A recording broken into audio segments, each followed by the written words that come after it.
This is the DIY Garden Minute by Spoken Garden, teaching you tips and tricks for your garden in minutes. Find more quick topics at spokengarden.com and click on the Listen tab. Today, I want to tell you 4 plants that you can add to your garden that can flower in both the fall and the spring seasons. Double duty flowering.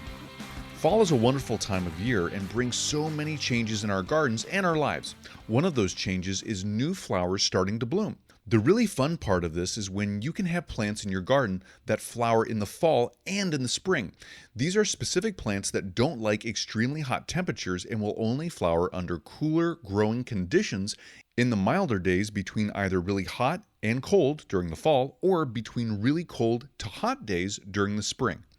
Now, we have 4 specific plants that fit this description, and they flower in both the fall and the spring in our Zone 8B climate.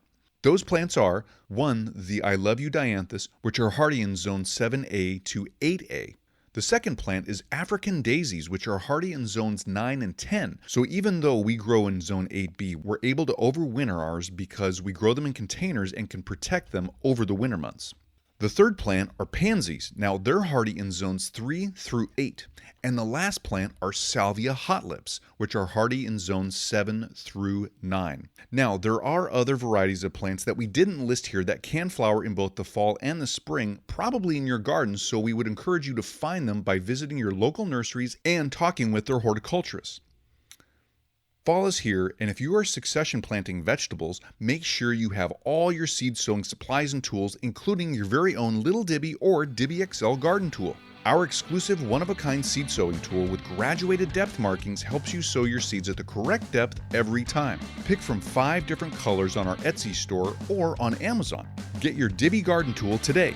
Links for either of these stores will also be in this episode's description. Happy gardening!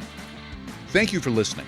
You can find other quick tip garden topics on our podcast page at spokengarden.com and click on that Listen tab at the top of the page.